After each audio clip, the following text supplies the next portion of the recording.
Tapi lu baru sadar ketika banyak banget harga yang harus lu bayar untuk dapat keinginan lu ini. Be careful of what you wish for, you know? Be careful of that. Karena kalau misalnya sampai kejadian, itu percaya sama gue, lu harus bayar. Lu harus bayar.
Enak banget sih, yummy.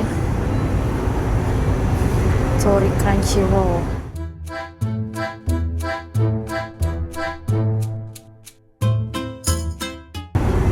Aku mau tamagoyaki yang aburi 1, California maki 1, sama spicy salmon maki 1.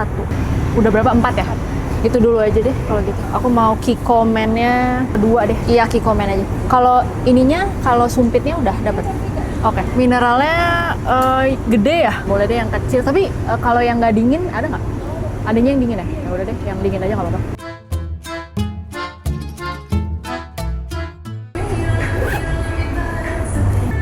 Ternyata berisik banget. Looking good.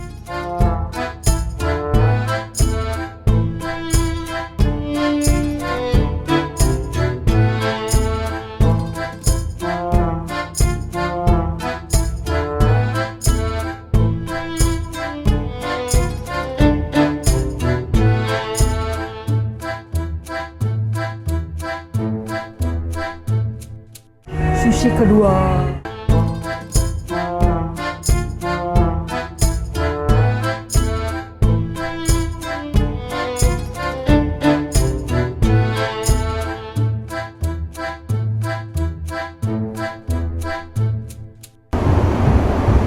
Harusnya gue langsung telan 1 lahap.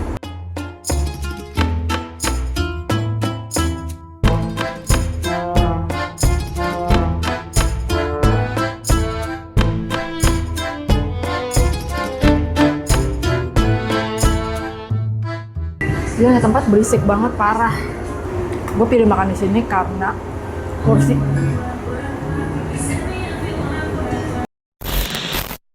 Ini adalah film favorit gue sepanjang masa. Gak sepanjang masa sih, ini adalah film favorit gue sepanjang tahun ini.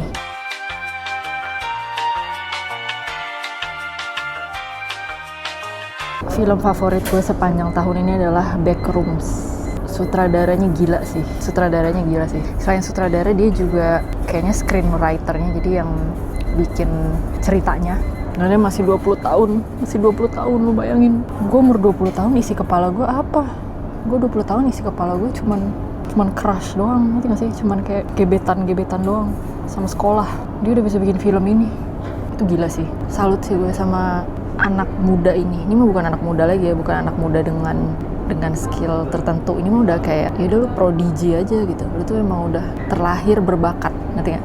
Terlahir terus lu langsung dikasih bakat. Nih, gue kasih bakat. Nih, hadiah lu. Gue nggak tahu, mungkin dia banyak pahalanya gitu ya, dia banyak perbuatan baiknya gitu. Jadi dia dilahirin langsung udah dikasih bonus, gede banget lagi bonusnya. Orang gila sih yang bikin Backrooms. So gue kira ini adalah pemikiran dari yang bikin filmnya tuh ya, kayak psikiater atau psikolog atau kayak ahli otak atau seorang ahli gitu. Enggak, anak 20 tahun aja, YouTuber. sekarang ini gue lagi di XX1. Gue lagi di XX1 terus gue lagi nungguin film yang mau gue tonton hari ini, yaitu Obsession. Dan Obsession lagi-lagi dibuat sama sutradara yang masih muda banget, masih bocil banget. Ya mungkin mereka berdua ini emang udah terlahir dengan bakat yang nggak adil gitu ya. Kalau kita mau banding-bandingin diri kita sama mereka, kayak ini apa ini? Gue lahir kok nggak ada bakat segede ini. Ya bagus, mereka pakai bakatnya untuk sesuatu hal yang berguna gitu loh. Nggak mensia-siakan bakat. Menurut gue orang-orang kayak gini tuh nggak mensia-siakan bakat. Karena lu punya passion, bakatnya dipakai aja gitu. Kayak kemarin tuh gue nonton Backrooms, itu gue kayak udah nggak bisa berkata-kata karena what the fuck. Karena gini loh, itu nggak ada Hollywood influence banget. Ceritanya tuh bukan cerita komersial yang kayak, ya gue bikin cerita karena ini tuh tuntutan dari produser, ini tuntutan dari investor, ngerti gak sih? Cerita-cerita atau nggak film-film yang kebanyakan gimmicknya, kayak film-film superhero. Aduh gue males banget nonton film superhero, isinya gimmick doang anjir. Kayak ceritanya 20%, sisanya udah berantem. Sisanya tuh special effects, berantem, terbang, transformasi muka, transformasi badan, kostum. Kayak makanya kenapa gue nggak terlalu suka film superhero. Bukan nggak terlalu suka, mungkin dari 10 film superhero gue demen cuma 1 gitu. Dan gue nggak nungguin film-film superhero itu lah ya, lo tau lah ya, superhero dari komik. Karena kebanyakan gimmicknya dibandingin ceritanya, esensi ceritanya tuh nggak ada. Kayak udah ceritanya, ya namanya superhero pasti dia menyelamatkan.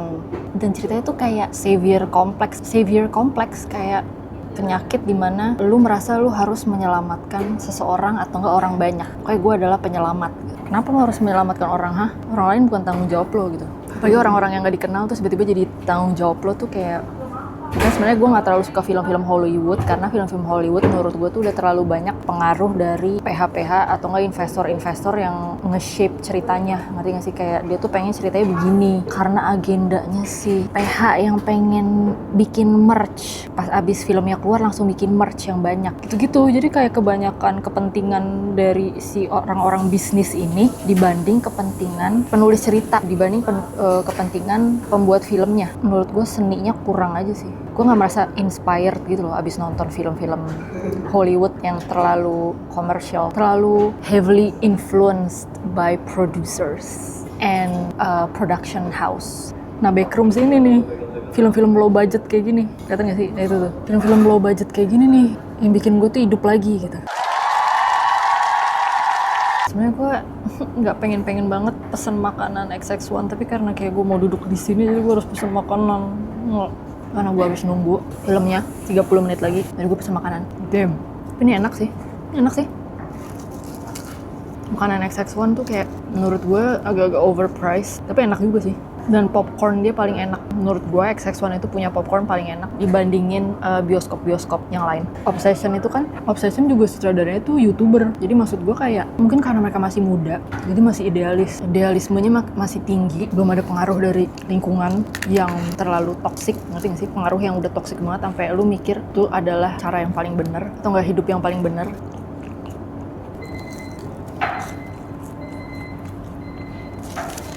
Untung tadi gue makan sushi cuma dikit, gue gak full banget. Gue pesen risol-risolan, tapi ini bukan risol, jadi kayak isinya tuh mozzarella, fried mozzarella cheese, golden cheese melt. Dari luar bentuknya kayak risol, tapi isinya cuma mozzarella. Tuh mozzarellanya menjret.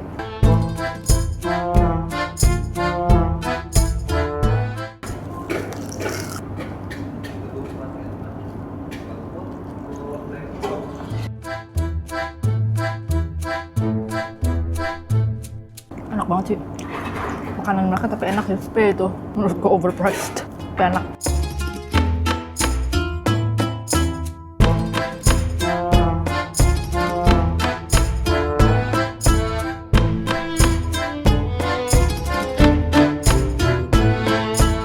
Shout out to Kane Parsons, I'm a huge fan.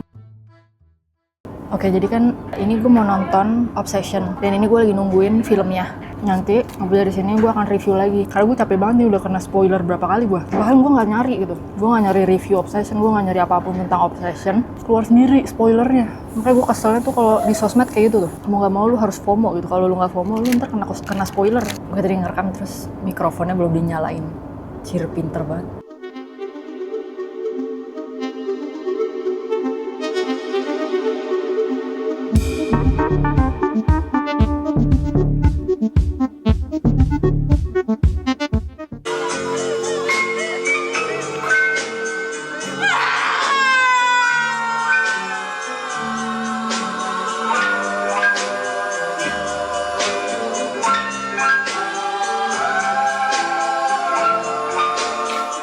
my god, oh my god, oh my god, oh my god, oh my god, oh my god, man. Oke, honest review jujur abis nonton Obsession. Yes, gue udah nonton Obsession dan I'm obsessed. By the way, ini masih hari yang sama ya. Ini gue cuman udah mandi dan gue udah ganti baju. Gue pulang, terus gue langsung mandi, ganti baju, terus gue siap-siap tidur. Dan ini masih jam 4 sore. Yaudah gue mau siap-siap tidur aja jam 4 sore. Emang gak boleh? Gue udah nonton film Obsesi judulnya dan gue terobsesi sama filmnya. Jadi sebenarnya film Obsession itu adalah film satir kalau menurut gue. Kesimpulan yang gue tangkap dari filmnya adalah itu adalah film satir. Gimana rasanya ketika lu punya gebetan yang udah lo demenin bertahun-tahun dan nih orang terobsesi sama lo ujung-ujungnya. Kayak gini loh, kayak pasti kita semua pernah punya gebetan ya nggak sih? Gue paling banyak gebetan. Gue akui gue banyak gebetan. Tapi ya gebet doang, gue nggak mau jadi pacar lo gitu. Gue cuma demen-demen aja gitu. Demen ngeliat, mungkin kayak secara visual dia menarik ya, gue langsung otomatis jadiin dia gebetan gue. Gebetan itu adalah orang yang lo suka karena lo nggak kenal sama dia. Tapi ketika lu kenal, dia nggak bakal jadi gebetan lu lagi. Ketika lu benar-benar kenal sama orangnya, kemungkinan besar lu nggak akan terobsesi sama dia lagi. Kayak rasanya enak banget gak sih kalau gebetan lu tuh ternyata suka juga sama lu gitu. Jadi kayak perasaan lu tuh dibales, perasaan suka lu tuh dibales sama gebetan lu tuh rasanya pasti kayak surga level paling atas. Rasanya tuh kayak lu bahagia banget.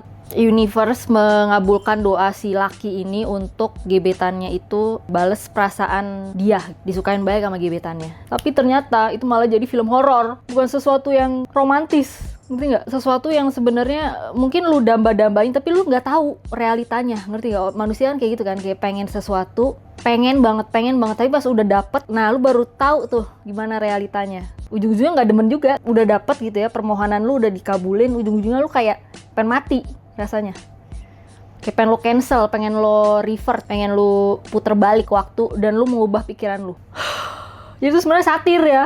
Kalau menurut gue satir. Gimana kalau misalnya keinginan lu tuh beneran terwujud? Karena ini sebenarnya kejadian juga di gue. Ini masalahnya bukan wish untuk cowok yang gue suka balik ke gue gitu. Maksudnya perasaan gue dibalas sama cowok yang gue suka, enggak. Ini bukan masalah. Ini bukan keinginan itu. Ini keinginan yang lain. Gue pernah tiba-tiba kayak ngucapin suatu wish gitu, tapi ternyata itu malah jadi bumerang buat gue. Gue dapetin wish itu, tapi ada harga yang harus gue bayar.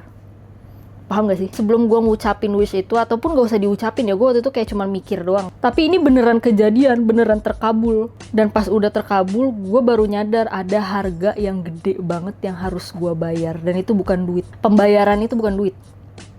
Tapi sesuatu yang lebih mahal daripada duit. Dan sejak saat itu gue kayak, oke, gue gak bisa just wish something without thinking it through. Tanpa gue bener-bener pikirin baik-baik. Karena emang beneran bisa. Itu beneran bisa kejadian. Tapi lu baru sadar ketika banyak banget harga yang harus lu bayar untuk dapet keinginan lu ini. Jadi itu beneran filmnya kalau menurut gue. Kayak obviously itu cerita fiksi ya. Obviously itu cerita suatu metafor lah. Be careful of what you wish for, you know. Be careful of that. Karena kalau misalnya sampai kejadian, itu percaya sama gue, lu harus bayar. Lu harus bayar. Oke, gitu aja sih review dari gue. Sampai ketemu lagi di vlog selanjutnya. Oke, bye. Love you.